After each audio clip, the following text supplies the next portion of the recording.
Muy buen día, lunes. Ya abril empieza a declinar. Abril se va. Todo lo que sube, baja. Y cuando se somete a la percepción de la mayoría de las personas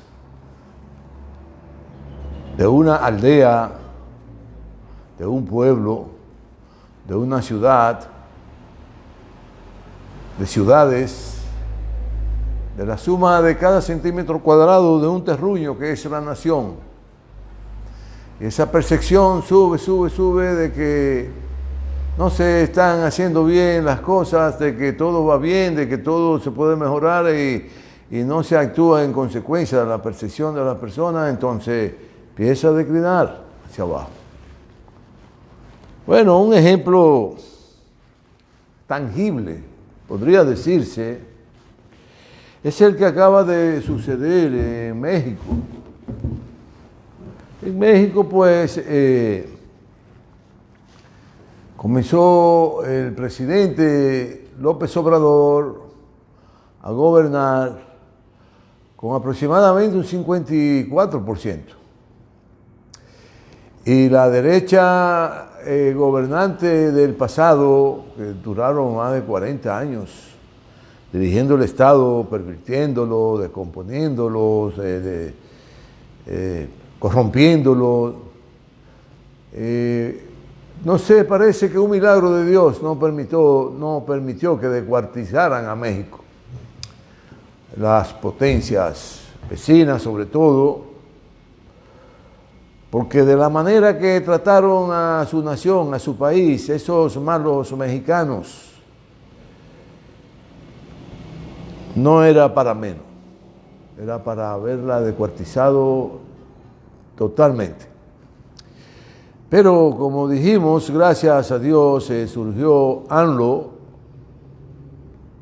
Andrés Manuel López Obrador, presidente de México, el mejor presidente del mundo ahora mismo,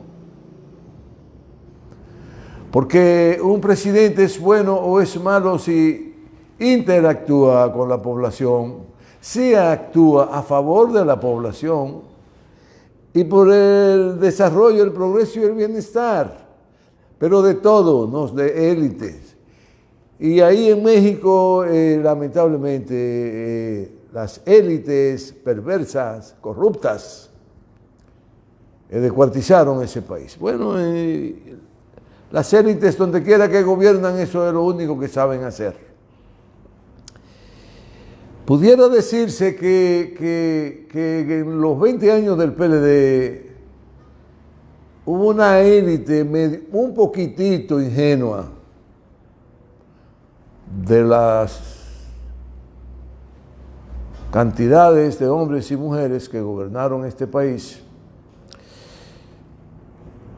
que aunque hubo desarrollo y progreso y bienestar, esas élites que se enganchan, que se meten, que se incrutan, que se alían con los gobernantes para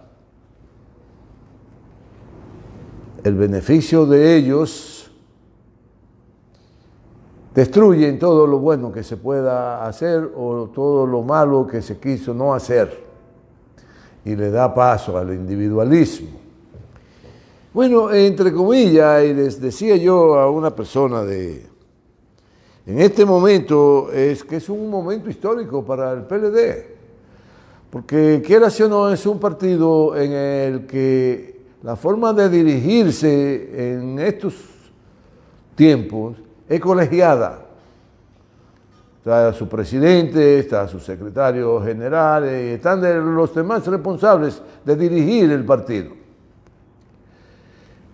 Claro, yo exhorto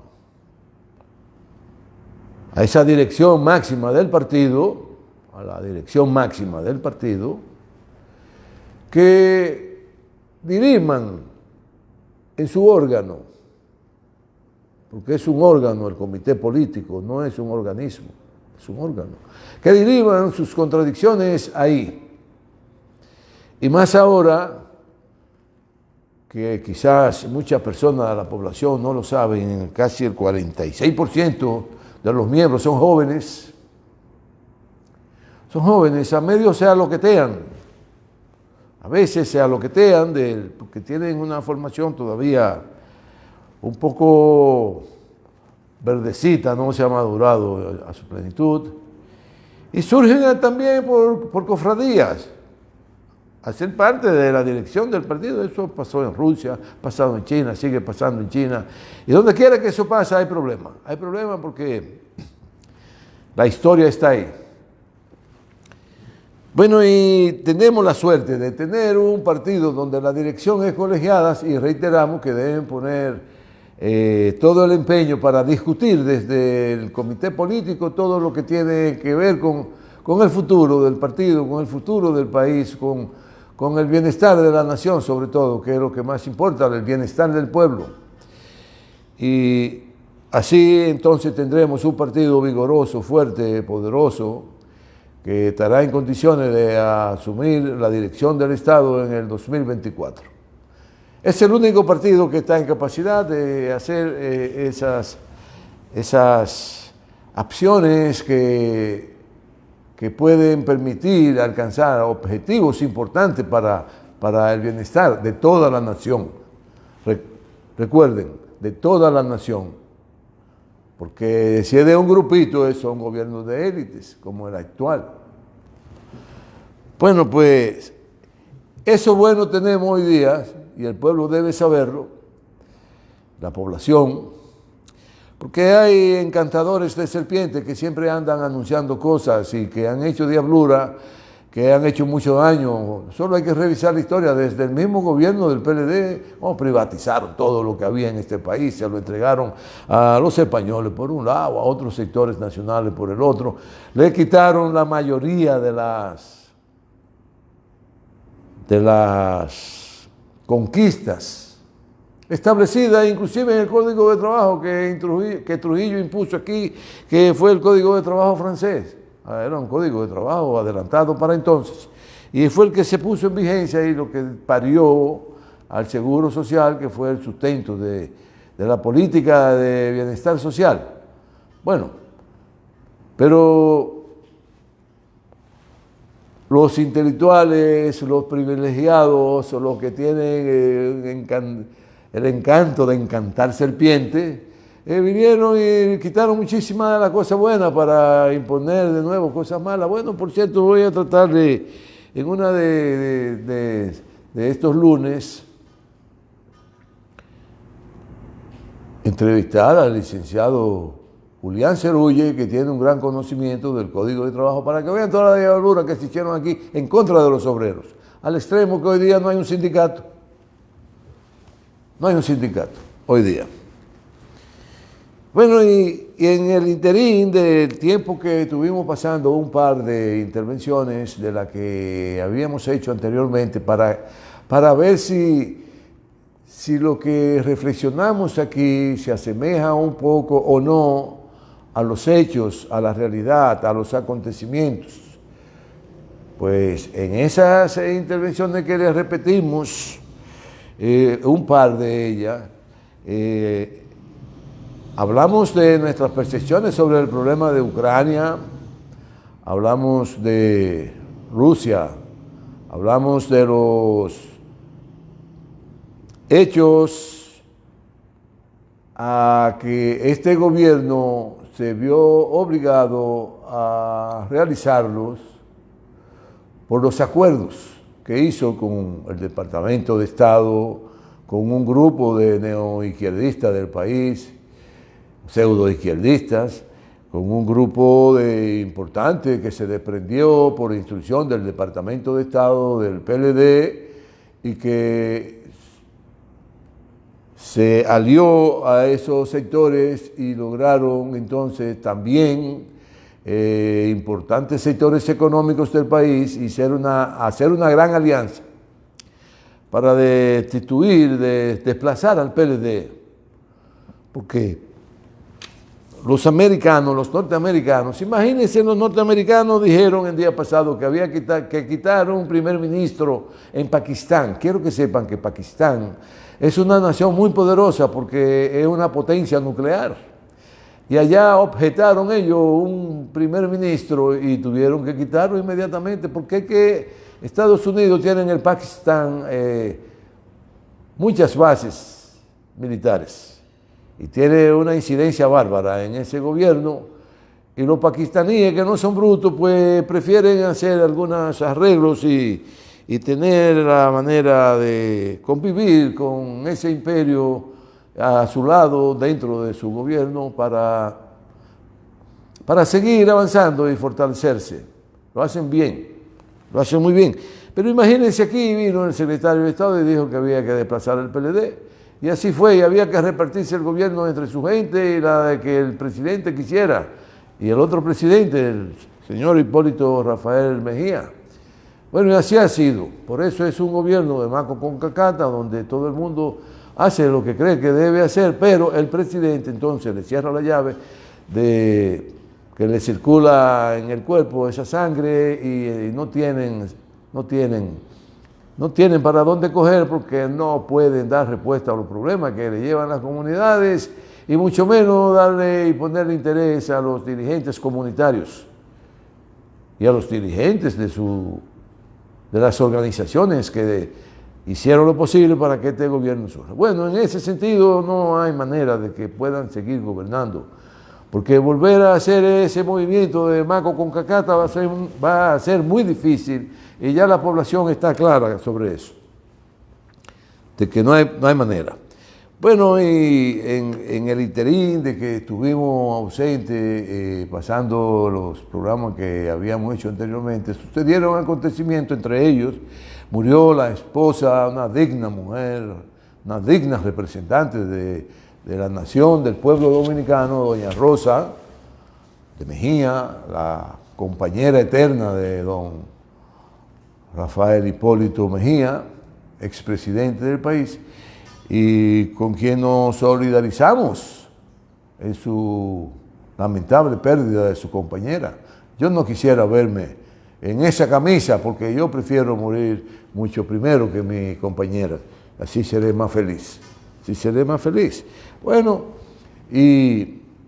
pero hay algo que no encaja en ese evento luctuoso, y es que convirtieron los sacrosantos del hogar, de la familia, en un terreno para desarrollar una actividad política y promover a personas. Ahí fue un expresidente a darle el pésame al presidente Hipólito Mejía, y convirtieron eso en un acto político, porque fue una rueda de prensa, prácticamente lo que dieron. Entonces, eso le quitó peso. Lamentamos que eso sucediera porque hay gente que vive desenfocado.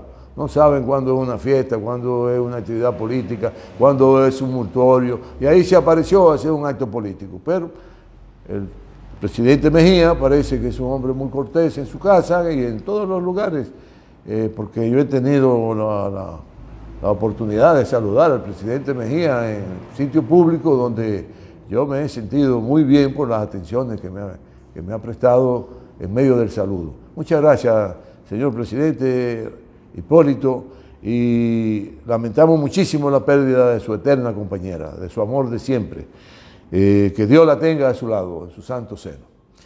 Bueno, y ya han visto todos los acontecimientos que se han ido dando en cuanto al conflicto de Rusia con Ucrania y de Rusia con Europa y de Europa con Rusia, sobre todo Europa con Rusia.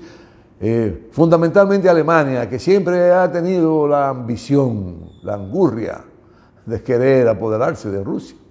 Eso le ha traído tanto problema a Alemania y le trajo muchos problemas a Francia cuando Napoleón se volvió loco y creía que podía irse a Rusia y que allá lo iban a recibir como un héroe, y allá lo recibieron pegándole fuego a la ciudad de Moscú. Lo que encontró fue ceniza, porque ese pueblo se respeta y no acepta que nadie quiera destruirlo.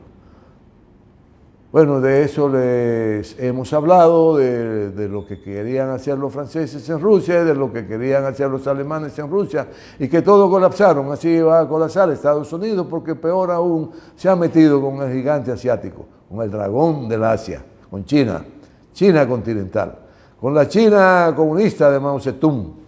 Esa ya es un problema muy serio que tienen los norteamericanos, porque se han ido desenfocando, han perdido. Bueno.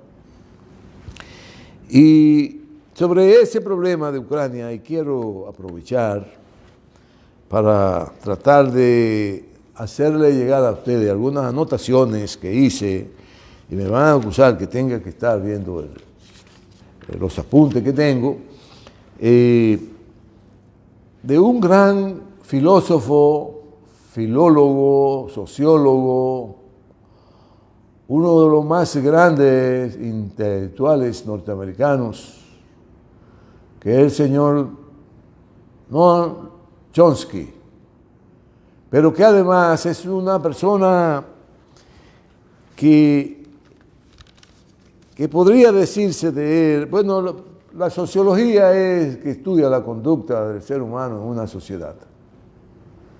Y si la estudia y la interpreta de manera correcta, sabe por dónde anda la sociedad a que él pertenece. El filósofo es el que estudia profundamente el pensamiento de los acontecimientos que se producen de forma dialéctica en la naturaleza y en las sociedades, y que además profundiza el pensamiento de los antiguos pensadores a que él se supone le da seguimiento en el estudio y en la investigación. El filólogo es el que se dedica a estudiar el idioma de manera, y las palabras, de manera profunda, y ahí entonces Chomsky fue un gran enseñador, un gran maestro del lenguaje a la sociedad norteamericana, porque logró entender a profundidad el sentido y la forma de interactuar con el lenguaje entre un ser humano y otro. Eso fue Chomsky, un gran filólogo, hombre con la misión de servir a las ideas. Y podría decirse con todo el deber cumplido, porque al llegar a sus 94 años, no hay duda de que fue un gran hombre, porque ahí está contenido en su biografía todo y cuanto ha hecho a favor de la humanidad y de las comunidades y de las sociedades del señor Chomsky. Así que no nos podemos equivocar en eso. Bueno, y Chomsky dio una conferencia recientemente sobre los acontecimientos que se están produciendo alrededor del conflicto ucraniano, de Rusia, de toda Europa y Estados Unidos. Porque yo les he dicho que Estados Unidos, en alianza con Europa, en una entidad militar, asesina y criminal que ellos tienen, que se llama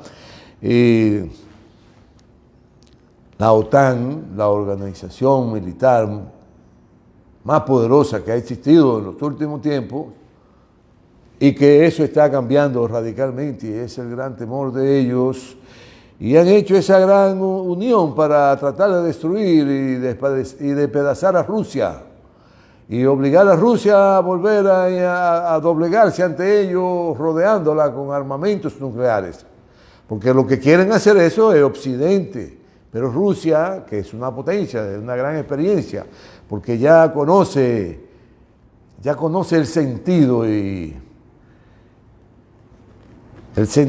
y lo lamentable de ver caer tu trascendencia como imperio, como nación, y ya los rusos han conocido ese trance, la sociedad rusa, la Rusia soviética, donde más de alrededor de 27 países se aliaron para construir uno de los imperios más grandes que ha dado la humanidad y de mayor progreso para cada una de las naciones que pertenecían a la Unión Soviética, porque eran en igualdad de condiciones. Por eso hubo presidente de Ucrania, hubo presidente de Georgia, hubo presidente de Rusia, hubo presidente de otras latitudes que dirigió la Unión de Repúblicas Soviéticas Socialistas, de un gobierno socialista. Un gobierno socialista, el socialismo, es donde se gobierna para mejorar todas las condiciones de vida y elevar su nivel de dignidad en cuanto a las que sus condiciones sean viables para sentirse verdaderos seres humanos. Y entonces todo lo que se produce en el país sobre la base de la dirección del Estado, sobre todo, toda la producción, todo el sistema financiero, todo el sistema social, todo el sistema cultural, científico, es para que sea de bien para la colectividad y pueda entonces toda la nación ser digna de vivir sobre la sombra de un gobierno donde hay oportunidades para que las condiciones fundamentales de la existencia sean posibles, como la vivienda, la salud, la educación, la medicina, el estar asegurado desde que tú naces hasta que tú mueres. Eso es el socialismo. Es bueno que los jóvenes se estudien un poquito eso para que lo comprendan, porque muchos jóvenes no saben lo que es el socialismo, no entienden lo que es el comunismo, no entienden lo que es el capitalismo, no entienden lo que es el feudalismo. Y si usted no entiende por donde ha atravesado la humanidad, usted no va a entender nada de lo que sucede a su alrededor. Por favor, induzcan a sus hijos a prepararse, a estudiar y ver toda la forma de gobernanza, toda la forma de sociedades, de convivencia que hemos tenido para una mejor comprensión de lo que está sucediendo hoy y cómo están sucediendo. Bueno, Chomsky comenzaba esa conferencia señalando la necesidad de buscar soluciones y él decía que se había caído en un momento desafortunado, porque estudiar para tener soluciones a los grandes problemas no se habían alcanzado. Entonces, decía que había que aplicarse para buscar el bien común, y eso es muy afortunado. Te ponía las dos vertientes. El de buscar la solución y entonces caía en lo desafortunado porque no se hacía nada por la colectividad. Buscar solución, no es tener la solución. Y otro asunto es que tenemos que aplicarnos para que lo que hagamos sea o lo que se haga sea para el bien común, para el bien común. Y eso entonces es muy afortunado. Bueno, hacía grandes reflexiones sobre Gandhi y decía sobre lo que asumió Gandhi con respecto al Estado, que deben procurar validar el derecho internacional. Que un Estado tiene que validar el derecho internacional a la subsistencia y a la convivencia y al desarrollo pacífico de los demás pueblos. No usted rodearlo, llenarle sus fronteras de laboratorios de armas biológicas, de armas nucleares, de armas de destrucción masiva. No. Es el derecho internacional el que debe validar que los estados vivan bien. Pero Estados Unidos no ha querido, siendo el más alto responsable después de la Segunda Guerra Mundial, de validar el derecho de las naciones a vivir tranquila. Y esa responsabilidad data de la Segunda Guerra Mundial. Cuando ganan ellos la Segunda Guerra Mundial, en Occidente fue el ganador Estados Unidos. En el Euroasia y en el Asia, el gran ganador fue la Unión Soviética, que dieron paso a la convivencia pacífica entre los pueblos y el derecho de cada quien determinar de cómo vivir alrededor de las aspiraciones, no de imponerle nada, no de ir con las armas a obligarlos, no. Una cosa es que usted tenga que ir a un sitio a imponer el orden, el respeto, porque a usted se lo han se le han querido negar el respeto, el orden, y usted tiene que imponerlo porque tiene las condiciones suficientes para hacerlo. Bueno, y este derecho lo adquirió Estados Unidos luego del fracaso, del colapso de Francia y de Inglaterra, que fueron vencidas en la Segunda Guerra Mundial.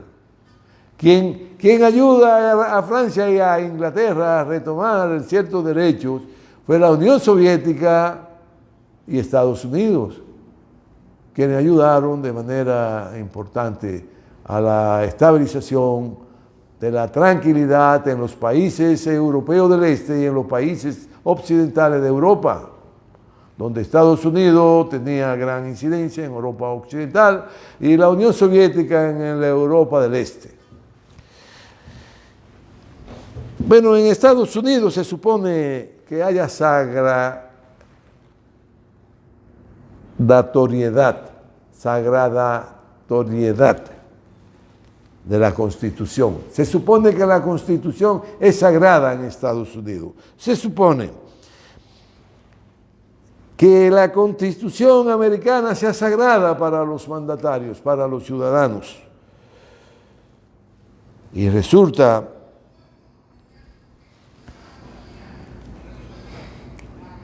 que se reniegan a respetarla, dice Chomsky.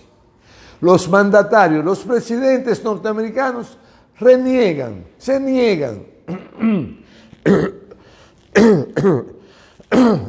perdón, se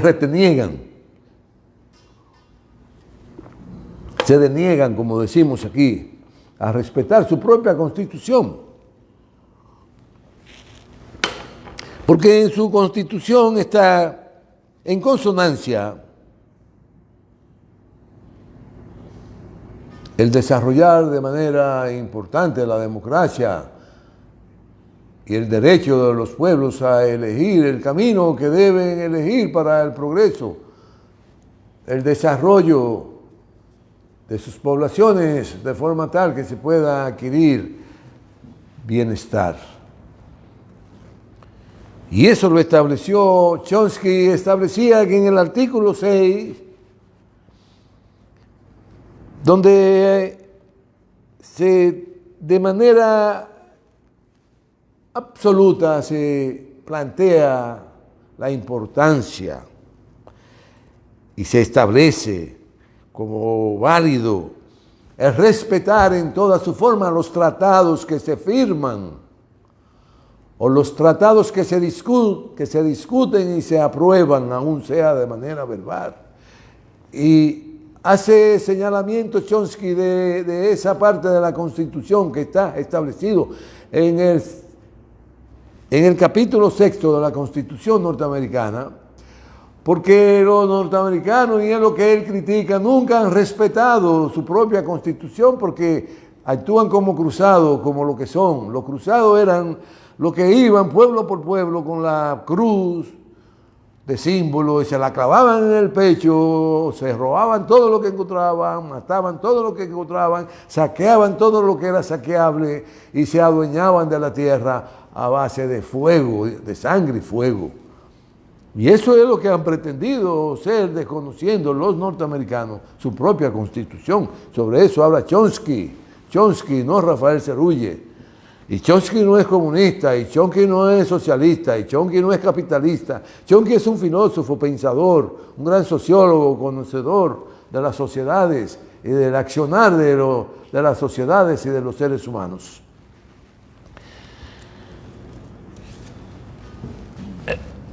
Y en esa Constitución se establece que si se viola se debe ser enjuiciado el que sea y condenado de acuerdo a la violación cometida contra su propia Constitución. ¿Y a qué presidente norteamericano se ha enjuiciado? ¿A qué presidente norteamericano se le ha sacado en cara que haya sido un criminal de guerra?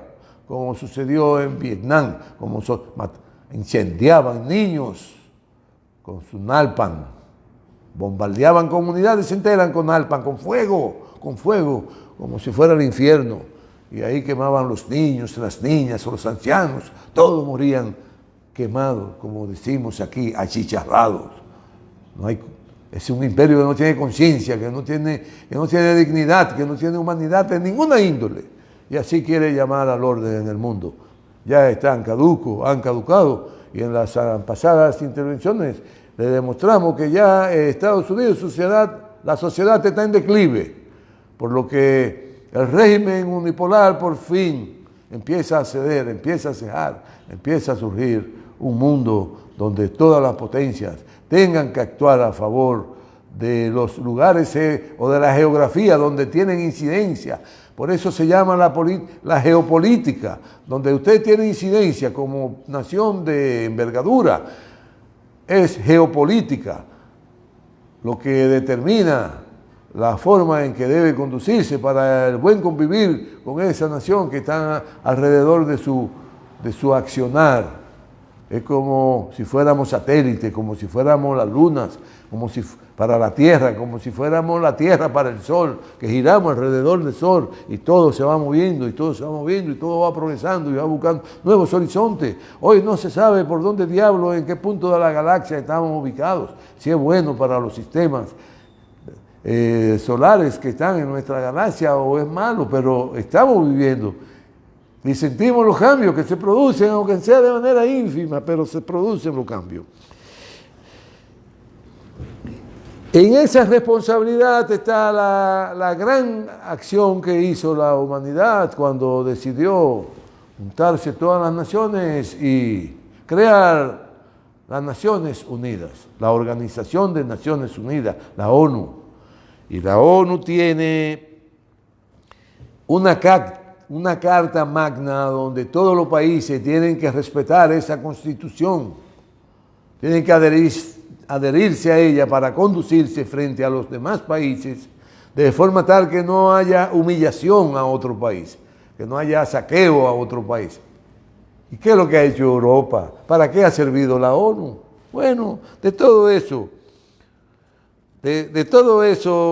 ha hablado Chomsky, de esa ley moderna universal que representa la Carta de las Naciones Unidas. Muchas veces oyen a Maduro y apela a la Carta de las Naciones Unidas. O a López Obrador. Bueno, generalmente quienes apelan a la Carta de las Naciones Unidas para defender sus derechos son los países que están bajo la égida de Estados Unidos y que Estados Unidos con su bota de plomo trata de violarles su derecho. Le exigen entonces la necesidad de adherirse a la Carta Magna. Bueno, caramba, pero entonces lo de Chomsky vamos a tener que tratarlo en dos partes y vamos a dejar ahí en lo que tiene que ver con la Carta de las Naciones, que deben respetar a todas las naciones, porque se ha ido el tiempo. Y quiero que sepan que tenemos fe, confianza en lo que tiene que ver con la visión de Rusia del mundo, porque al durar más de 70 años gobernando esa nación, la Unión de Repúblicas Socialistas Soviéticas, esto puede ser al revés también, el orden no altera el producto.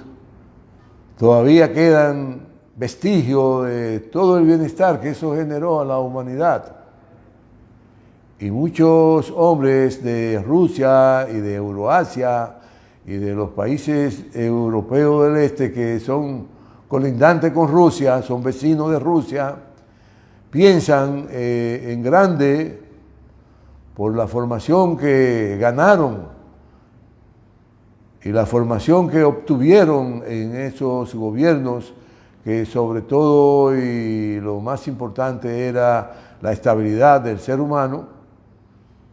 Y le habíamos dicho que íbamos a hablar de Putin porque Putin nace en medio de la revolución bolchevique, nace en medio del desarrollo del gobierno que provocó la revolución bolchevique que dirigió Vladimir Ilich Lenin, uno de los hombres más grandes en el pensamiento del siglo XX. Cuidado sea el más. Fue un gran pensador, plasmó, son toneladas de libros que escribió, no puede decirse volúmenes, son toneladas de libros. Entonces un ser humano fuera de lo común. Bueno, no dudo que Putin sea un ser humano fuera de lo común. Y estoy convencido, aunque hoy día no sea un seguidor del pensamiento de Lenin a cabalidad, ni de Stalin,